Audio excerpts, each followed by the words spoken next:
So now you've decided that you want to do some leather. You've never done leather before, you're not quite sure what is the different grades of leather. You've heard this and that, and what I'm going to do is hopefully give you some good tools to understand when you are leather shopping, what to look for and what to ask for.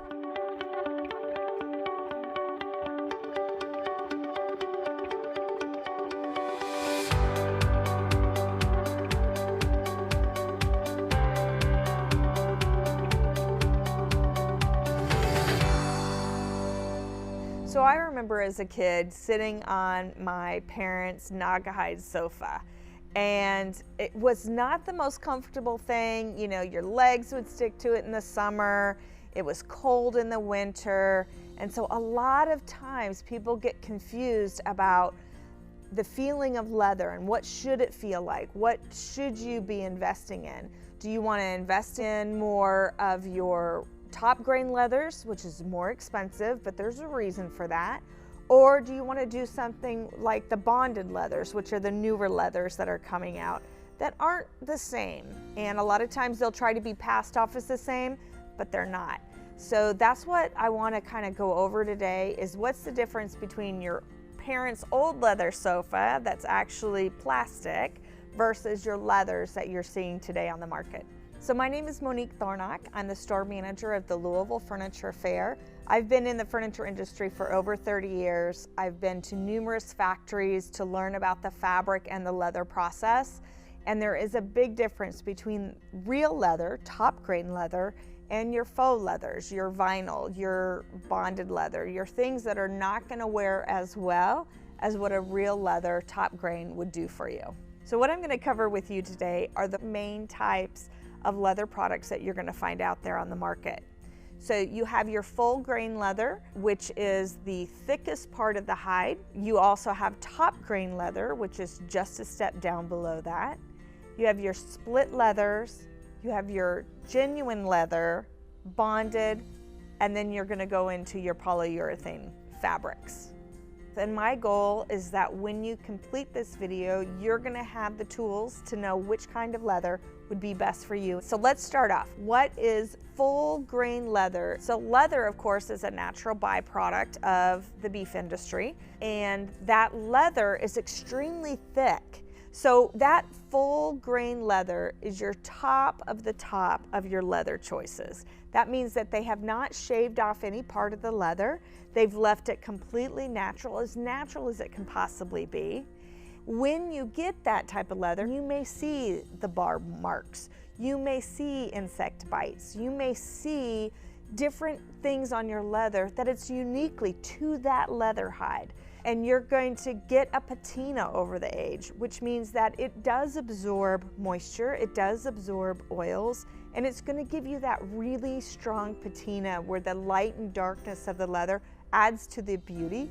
It is not necessarily the most friendly for families, right? So if you're going to have pets on it, if you're going to have kids that are going to have crayons or possibly spill their Kool-Aid or whatever that is going to pick up those things. So unless you like a really distressed leather, full grain leather may not be the best option for you and your family. But if you want that rustic, that leather look, that din, that's your favorite chair, by all means, go for that full grain leather. Now let's talk about top grain leather. So what happens is they take that full grain leather hide and they actually run it through a splitter, and that splits the leather. So the top portion of that leather is your top grain. You really want to make sure you get that top grain leather because that's the strongest part of the hide. The tanneries have to grade those leathers and decide, okay, which are the leathers that are naturally beautiful, that don't need a lot of touching up, that don't need a lot of embossing to make it look uniform. They're going to put those over in a higher grade leather pile. The other leathers they're going to look at and say, oh, this one has a lot of imperfections. Most of our customers aren't going to want that. So I'm going to put it over here in a different pile to be corrected. And that means that they're going to literally correct the top of it, stamp on a pattern that looks like your top grain. Now the pros to having ones that are not corrected is it's more natural looking. It's a softer feel. It has a softer hand to it versus the corrected leather. The corrected leather has been treated more. It's been roughed up and embossed, and whatever that process is that they're making that leather to look the way it does, it tends to be a little more stiff. It's not as soft, what we call the hand of leather. So now you've seen your top grain leathers, and there's varying different grades of those top grain leathers. A lot of top grain leathers are absolutely perfect for families and pets. They're very kid friendly. They're going to wipe right off, and they're going to last 7 times longer than any fabric. So even though your investment is a little bit more with your top grain leather, you're going to have it for a lot longer. So now let's talk about split leathers or genuine leather. You'll see this stamped on many products that are sold as an all leather product. And you'll see genuine leather stamped in your shoes, you'll see it in your purses, you'll see it on belts all the time. And what they're really talking about is the split underneath part of that leather. But think about your shoes for just a minute. What happens after a while with your leather shoes? They get scuffed and they get a little rough on your toe parts, right? Same exact thing will happen with furniture if it was made out of split leathers or genuine leather. So the genuine leather or the split leathers, a lot of times you're going to find that on the outside backs of furniture. Once in a while you will find that in a fully upholstered sofa that's done in genuine leather. Just understand, genuine leather and top grain leather are not the same animal. They're two totally different things, because that split leather is not going to wear as well as your top grain leather. However, the price is pretty good, right? So you're going to spend a little bit less, but don't expect it to last 7 times as any fabric, because it's that underneath part, that split part of the hide. Now it's time to talk about bonded leather. So bonded leather didn't used to even exist until about 10 years ago. And what they've done is they take all of the leather dust, all of the scraps, and they've put it in a great big vat. And what they do with it is they then add plastics to it.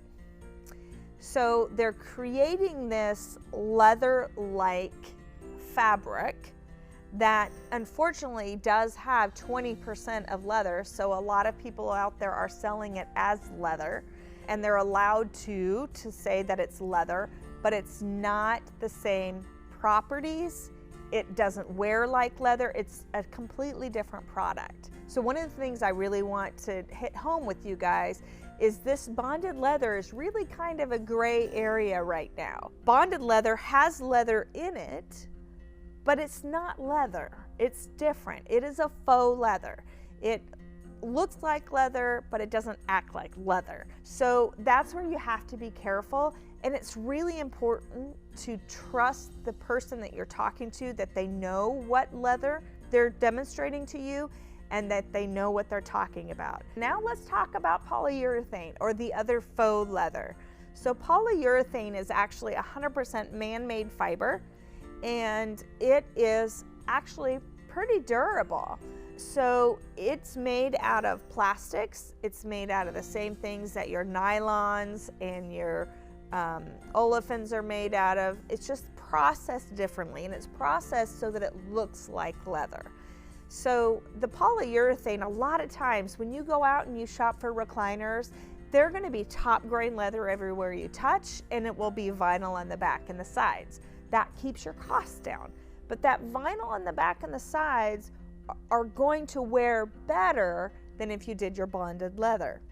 So your vinyl or your polyurethane leather-like fabrics, they are a fabric, and there's a couple of advantages. Number one, cost is very, very reasonable, so you can afford that leather chair that has top grain on it, but then vinyl on the backs and the sides. You'll see it a lot in motion furniture. You'll see it a lot in your reclining sofas, your reclining sectionals, and your recliners, because it's less expensive for those manufacturers to produce, and it works well because most people don't have a reclining sofa sitting out in the middle of the room. So it doesn't really detract from the beauty of your furniture at all. The vinyl or the polyurethane and some of the fabrics now that look like leather, they feel really good, they have a good hand, really are just fabrics, but they're made to look like something else. And so they're gonna wear like a fabric. They're gonna hold up just as well as any other fabric. The only difference is they're not gonna breathe. So leather will breathe. It will stay room temperature. Where your polyurethane is not gonna necessarily stay room temperature, and it's not gonna warm up to your body temperature like a leather would. So that's the two biggest cons on your polyurethane or your fabric-like leathers, because if you want that comfort of that leather and you want it to feel great and you want to sit in it and for it to warm up to your body temperature, you can really only do that with your top grain leathers. So you have to decide, what do you want? Do you want a sofa to last you 15, 20 years? If you do, go for your top grain leather all the way around. It's going to be a little bit more expensive, but if you average out how much you're paying per year on your leather sofa, it's well worth it. On the other hand, if you're on a strict budget right now, go ahead and go for that polyurethane or that vinyl leather look, because that's going to wear well, it's going to be kid friendly, and it's not going to peel and crack. Okay, so what is your next step? You've decided you wanted to wade into the world of leather. So best thing to do, give us a call or set up an appointment. Come on into Furniture Fair and we can show you all of these different leather options for you. And a lot of times you're going to be able to pick your leather, you're going to be able to pick your color, and you're going to be able to put it on the sofa that you want. We have great resources on our website. You can come into the store and talk to any of our knowledgeable salespeople, or set up an appointment so that way we can give you individualized one-on-one time.